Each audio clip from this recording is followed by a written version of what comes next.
ইমাম আবু হানিফা রাহমাতুল্লাহি আলাইহি তিনার জামানায় কিছু নাস্তিকরা বলছেন যে আল্লাহ বিশ্বাস করি না, আল্লাহকে মানি না, আল্লাহকে বিশ্বাস করি না, আমরা আল্লাহকে মানি না।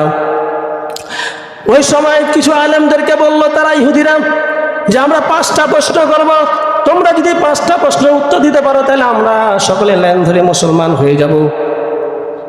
এখন সমস্ত আলেমদেরকে এই 5টা প্রশ্ন করে দেওয়া হলো। নাম্বার 1 প্রশ্ন হলো আল্লাহ এখন কি করতেছে? এখন বলেন তো আল্লাহ কি করতেছে? 1 নাম্বার প্রশ্ন আল্লাহ এখন কি করতেছে।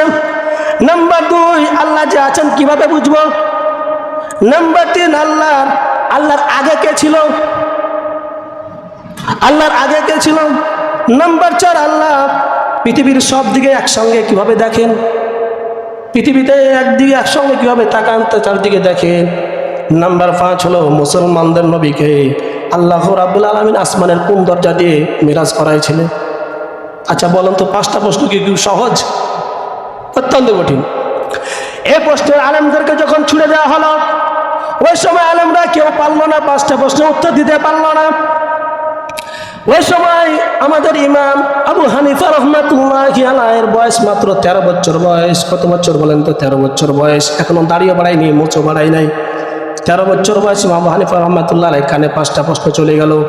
5টা প্রশ্ন যখন চলে গেল, ইমাম আবু হানিফা রাহমাতুল্লাহি আলাইহি নিয়ে যারা আজকে গালিগালাজ করে যে মাযহাব মানা যাবে না, ইমাম আবু হানিফা মানা যাবে না, ইমাম আবু হানিফাকে আপনারা চিনেন না।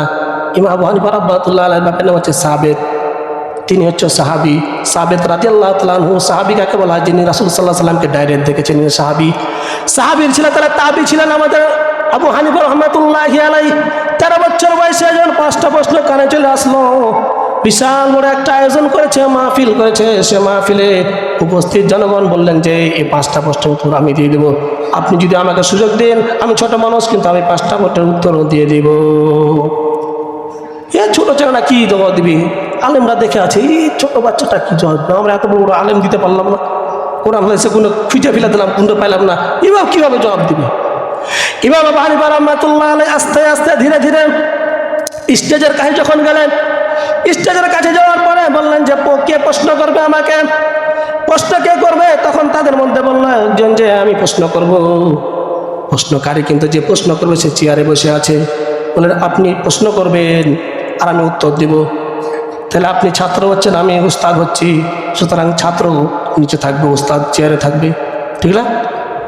উস্তাদ চেয়ারে থাকবে, সুতরাং আপনি যদি প্রশ্ন করতে চান নিচে নামেন, আমাকে চেয়ারটা দেন। ইমাম আবু হানিফা রাহমাতুল্লাহি আলাইহি চেয়ারে যে বসলেন, প্রশ্নকারী নিচে নেমে গেল, ওই ইহুদি নিচে নেমে গেল। নেমে যাওয়ার পরে এবার বললেন যে প্রশ্ন করো।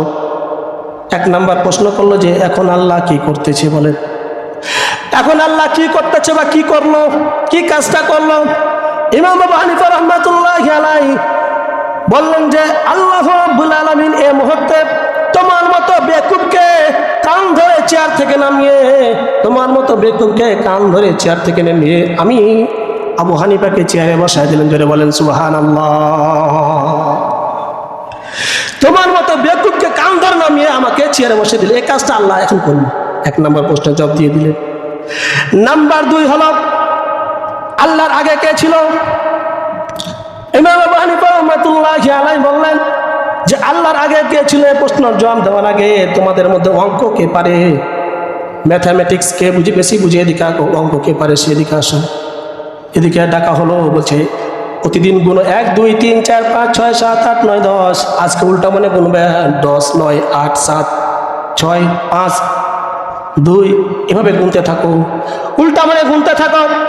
যখন 1-এর কাছে গেছে 1 2 1 2, এরপরে 1-এর পরে কি আছে?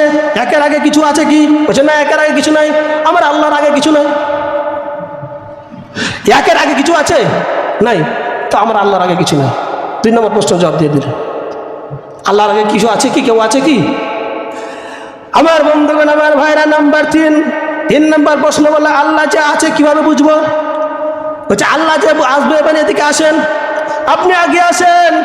ইমাম হানিফা রাহমাতুল্লাহি আলাইহি ইহুদিকে ডাকলেন, আসার পরে গালে একটা ঠাস করে একটা চড় লাগাই দিলেন।